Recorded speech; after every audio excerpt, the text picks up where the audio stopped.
Aujourd'hui, nous allons parler de cette nouvelle concernant la crypto-monnaie Bunk. Je ne sais pas si vous êtes au courant ou pas, mais ne vous inquiétez pas, quand on va en parler tout de suite. Et ce n'est pas tout. Nous allons aussi parler du magazine Forbes, du gouvernement britannique, des bails et finir avec les ETF. Donc, si tu veux en savoir plus, continue. OK? Salut. Ici, c'est la chaîne crypto-monnaie et investissement. Et sur cette chaîne, nous parlons de deux thèmes, les crypto-monnaies en général et quelques business en particulier. Alors, si ces deux thèmes vous intéressent, n'hésitez pas à cliquer sur s'abonner, activer la cloche de notification pour ne rien rater toutes les vidéos d'urgence et prenez place car il y a de la place pour tout le monde, y compris vous, quelle que soit votre position géographique. OK? Mille merci à tous ceux qui sont déjà abonnés, qui me laissent des commentaires et qui partagent mes vidéos. Grâce à votre contribution, nous sommes déjà plus de 7000 abonnés. Je vous dis merci du soutien. On va dans le but. Mais oui, on n'a pas cliqué sur abonner, c'est fait. Ok, c'est parti.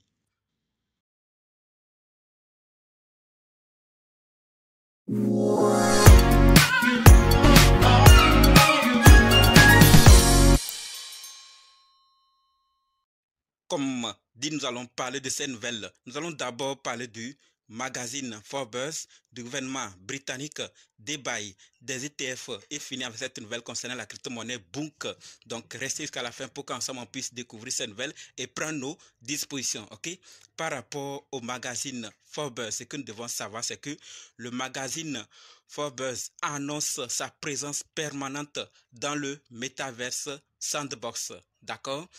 Ce domaine virtuel servira de centre communautaire dynamique conçu pour favoriser l'interaction, l'engagement et la collaboration au sein de la communauté Web3 de Forbes. OK?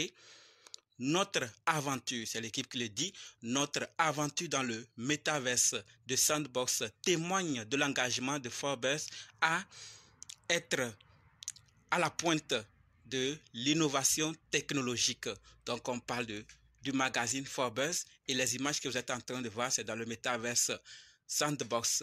Et je l'avais déjà dit, pour ceux qui pensent que le Metaverse c'est fini et leur temps est passé et qu'il n'y aura plus rien encore, c'est que c'est comme c'était avant-goût. Sinon, il y a encore devant, des gens ont investi des millions et des projets qui sont dans ce secteur, qui sont vraiment venus pour faire du temps, pour apporter du vrai, du réel, de l'utilité à leur communauté, vont se faire voir très loin parce que beaucoup de grandes entreprises passeront par ces métaverses pour faire aussi la publicité de leurs produits, pour faire d'autres activités dedans et qui vont amener les gens, ramener les gens dans le monde physique, dans l'entreprise en question. Donc on nous parle ici du magazine Forbes qui annonce sa présence permanente dans le Metaverse Sandbox. Donc, il y a beaucoup de choses qui vont se passer dans ce Metaverse. Et si vous y êtes déjà, c'est bien. Dans le cas contraire, vous pouvez aussi aller faire un tour, voir comment ça fonctionne. Je voulais juste partager l'information par rapport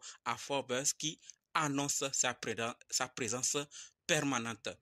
Si vous avez quelque chose à ajouter, les commentaires ne sont pas désactivés. Passons maintenant à la deuxième nouvelle qui concerne le gouvernement britannique. Et par rapport au gouvernement britannique, ce que nous devons savoir, c'est que le gouvernement britannique prévoit de faire approuver par les législateurs de nouvelles règles régissant les stable coins et les services de staking des crypto-actifs dans les 6 prochains mois. Le gouvernement britannique fait quoi?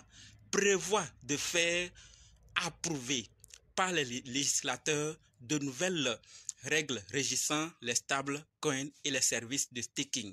Donc on est en train de voir que des gouvernements sont en train de faire leur part pour petit à petit faire intégrer le Web3, les crypto-monnaies et la blockchain dans leur fonctionnement pour que après peut-être d'autres activités liées aux crypto-monnaies puissent aussi intégrer. Mais pour le moment, sachant que le gouvernement britannique prévoit, ce n'est pas encore fait, il prévoit de le faire. Donc d'amener les législateurs à créer des règles, d'accord, qui régissent les stablecoins et les services de staking. Et je pense que c'est ce que certains aussi attendent voir avant d'intégrer dans cet écosystème et utiliser les produits de la blockchain, des crypto-monnaies et autres. Donc, si ces personnes voient ces nouvelles comme ça leur donne enfin l'envie ou le goût de commencer à s'intéresser à cette technologie. Peut-être vous, vous n'êtes pas concerné, c'est pas grave. La vidéo, c'est pour tout le monde. Certains sont concernés, d'autres pas. pour vous en viendra dans d'autres vidéos. Donc, si vous avez quelque chose à dire par rapport à cette information, les commentaires sont activés, donc ce n'est pas désactivé. Dites ce que vous voulez, ce que vous pensez par rapport à cette information. Passons maintenant à la troisième nouvelle qui concerne eBay. Et par rapport à eBay, ce que nous devons savoir, c'est que eBay repense totalement sa stratégie NFT et a licencié plus de 30% de son équipe Web3. C'est ce que révèle NFT Gator, qui signale également que Steve J, responsable des affaires et de la stratégie de la division Web3, a démissionné. eBay aurait pour le moment suspendu toutes les initiatives en matière d'art numérique.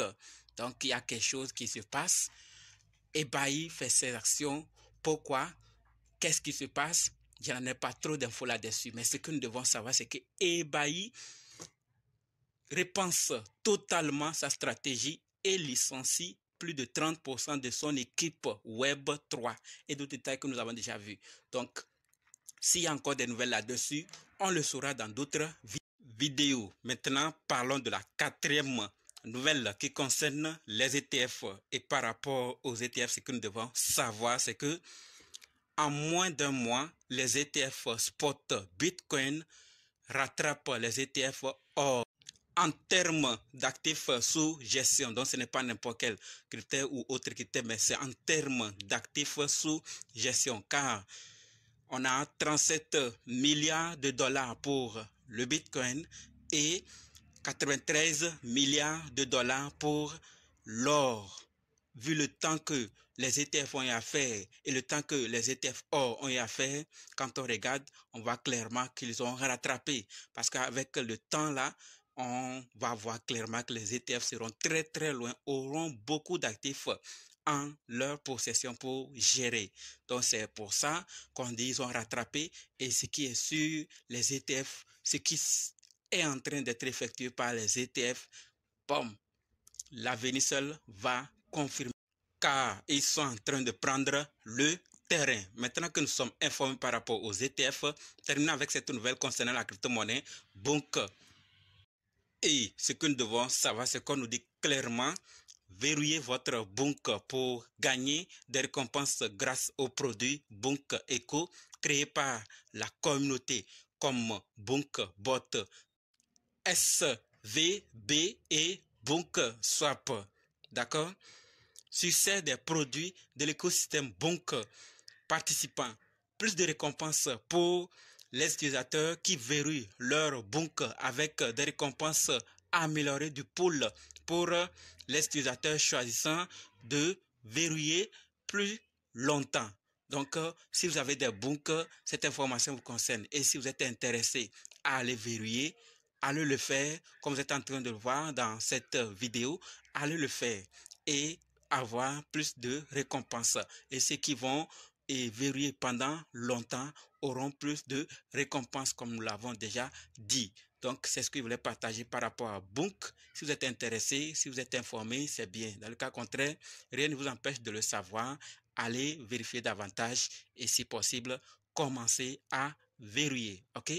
Voilà donc ce que je voulais partager avec vous. Et maintenant, on se donne rendez-vous dans d'autres vidéos et dans les commentaires. N'oubliez pas de nous rejoindre sur Telegram, WhatsApp, Facebook. Les liens sont dans la description. OK? Merci.